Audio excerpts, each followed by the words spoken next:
Bonjour Mickaël. Bonjour Shraga et bienvenue. Merci. Après 2 semaines d'absence, j'espère que... Ça se remet lentement, voilà, merci. Très bien, vous avez manqué aux auditeurs, mais entre-temps, on a passé des mois à dire qu'il ne se passait rien, il s'est passé quelque chose. Un petit peu, voilà. Un petit peu. Donc on va parler d'abord des résultats des élections. Donc, qui ne sont pas encore définitifs, voilà. Mais l'image... Quasi définitive, on sait que ça prend encore quelques jours. En général, c'est une semaine après la fin du vote, en fait, une semaine exactement. Les résultats officiels seront publiés. Pour l'instant, on en est où ? Alors, pour l'instant, les résultats plus ou moins définitifs, peut-être à un mois d'après, sont de 58 sièges pour la coalition autour de Benjamin Netanyahou et 62 sièges pour la coalition un peu plus hétérogène qui est autour de Benny Gantz. Donc, comme le disait le ministre Israël Katz ce matin, l'opposition a une majorité de blocage, mais pas une majorité de gouvernement. D'ailleurs, pas plus que Benjamin Netanyahou, qui, pour le moment, n'est pas en mesure de former un gouvernement. Donc, on a plusieurs options possibles qui s'offrent à nous. Et donc, vous en avez parlé sur Facebook hier. Voilà, en fait, la question est la suivante. On se retrouve finalement dans une situation qui est la même qu'en septembre et en avril, c'est-à-dire un avantage pour Netanyahou, mais pas suffisant pour remporter les élections. Alors, tout a déjà été évoqué en avril et en septembre, et finalement, on se retrouve dans la même situation avec quelques petites différences. Et tout d'abord, rappelons-le peut-être en images, une victoire historique de Netanyahou au Likoud, puisqu'il obtient le plus gros score avec 36 sièges, le plus gros score qu'il a fait depuis qu'il est à la tête du Likoud, y compris en 96 où il avait eu moins de députés. Alors on a, je crois, quelques secondes. Ce qui est remarquable aussi dans cette victoire, écoutons. Alors on va regarder.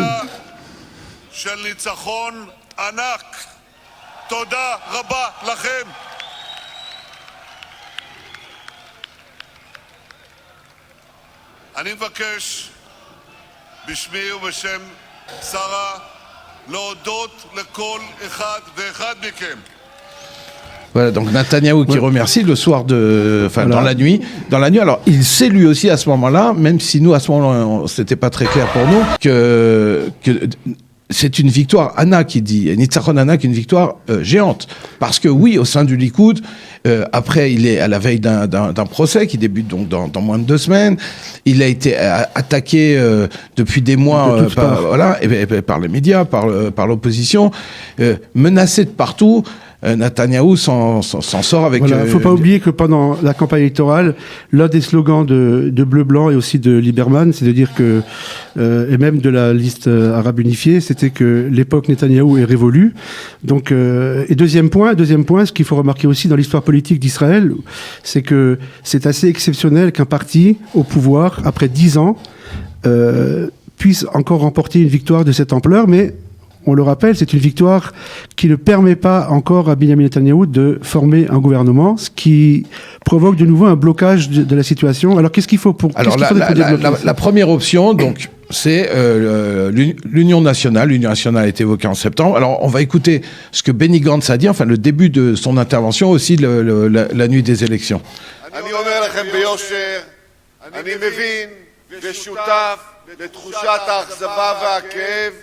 כי זאת לא התוצאה שאולי היינו רוצים שתקרה, ואם אלה תהיינה התוצאות, זו גם לא התוצאה שתחזיר את מדינת ישראל לדרך המלך. Voilà, donc Gantz est déçu, il le dit dans la nuit, c'est pas le résultat auquel on s'attendait. Si les résultats se confirment, c'est pas ce qui va permettre, selon lui, de ramener Israël sur la voie qu'il voulait, la voie royale, dit-il. Voilà. Mais dans les faits, si aujourd'hui les deux hommes ne se sont pas encore parlé, en tout cas pas officiellement, il n'y a pas encore de négociations qui ont été entamées, mais on peut imaginer que comme en septembre il y a eu des négociations entre le Likoud et Bleu-Blanc, ça va reprendre. C'est apparemment, je crois que le journaliste commentateur politique Amit Segal l'a dit hier soir aussi, c'est la solution que veulent les Israéliens. Les Israéliens ne veulent pas de 4e élection. Ouais. C'est la solution la plus probable. La moins pire, comme on dit. Voilà, sur le papier, l'union des deux grands partis. On l'a pas dit, Bleu-Blanc a 33 sièges, c'est beaucoup, c'est un score important. Ça prouve que c'est plus d'1 million ça ferait 70 sièges à peu près avec le Likoud. Maintenant, il faut pas oublier une chose, c'est que pour aller vers un gouvernement d'union nationale, il faudra que les partis comme on dit en hébreu, descendre de l'arbre, ça veut dire renonce à ce qui a été leur slogan principal. Pour Bleu-Blanc, on ne siégera jamais avec Binyamin Netanyahou. Alors, d'un côté, un déblocage avec la fin de ce boycott serait une bonne nouvelle pour Israël, mais de l'autre côté, au niveau politicien, pour Bleu-Blanc, ça serait... la fin. Ça serait la... Oui, parce qu'ils se discréditeraient totalement par rapport à tout ce qu'ils ont dit, mais quand on fait des compromis, il faut parfois être capable de la part de Netanyahou aussi, peut-être d'accepter une rotation où il ne serait pas Premier ministre pendant toute la cadence. Voilà.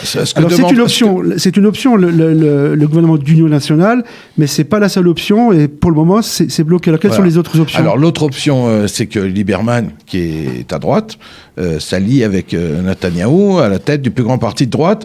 Rappelons que Lieberman, et on l'a dit en septembre et en avril, que Lieberman est un ancien du Likoud, un ancien proche de Netanyahou, que les gens qui votent pour Lieberman votent à droite, et donc il y aura une certaine logique à ce que les partis de droite se retrouvent. Oui, mais on a vu que la campagne électorale était beaucoup basée sur des questions personnelles.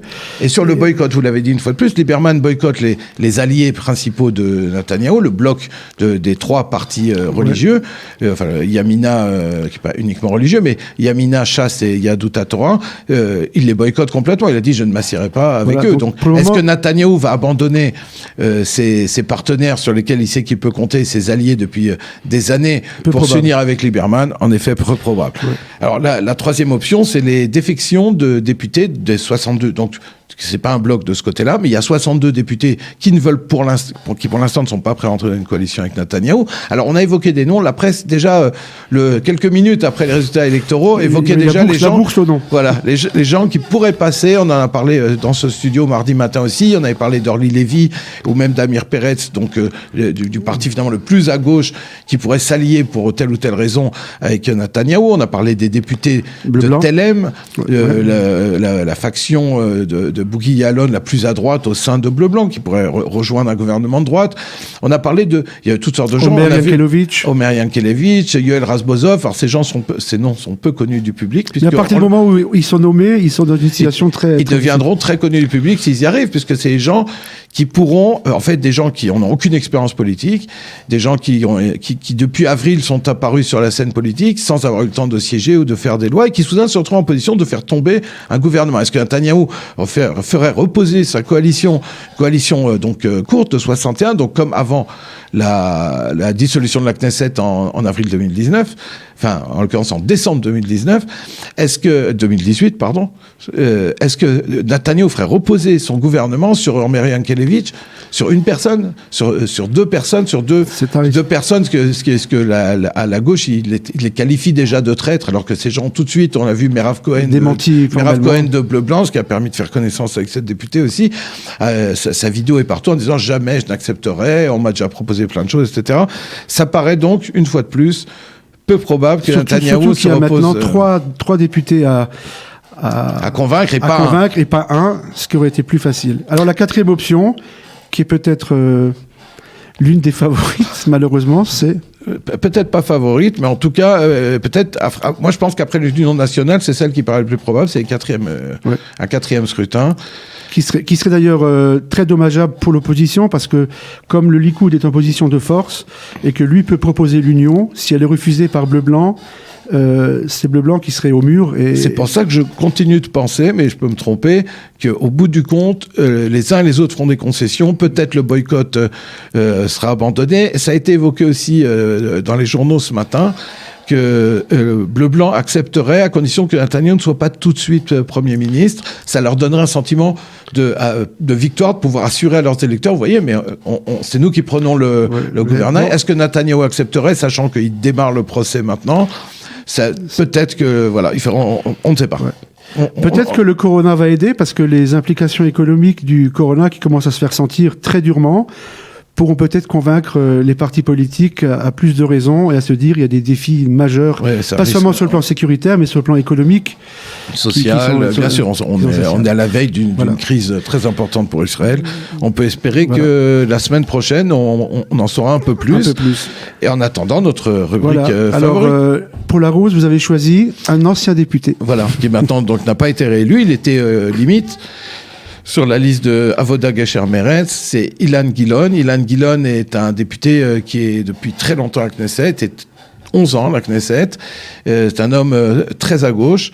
Et donc, c'est pas pour ses idées, puisque ici, nous ne sommes pas politisés dans cette émission, on essaye de ne pas l'être, mais pour un hommage rendu durant la campagne électorale, c'est-à-dire juste à la veille des élections. C'était le 5e anniversaire du décès de Uri Orbar, ancien député, ancien ministre du sionisme religieux, du parti, à l'époque, le Foyer Juif, un proche de Naftali Bennett. Et les deux hommes avaient entretenu une relation très particulière, était une relation très amicale.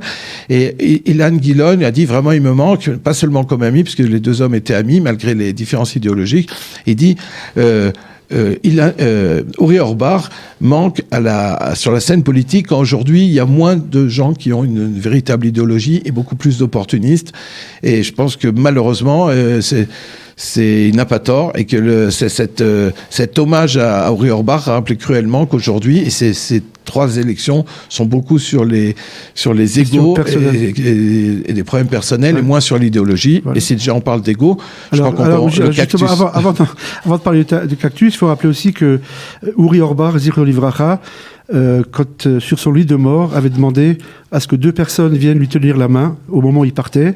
C'était le Rav Eli Ben-Dan, sioniste religieux, et Ilan Gilon, justement, de l'autre côté de Meretz. C'était une image assez...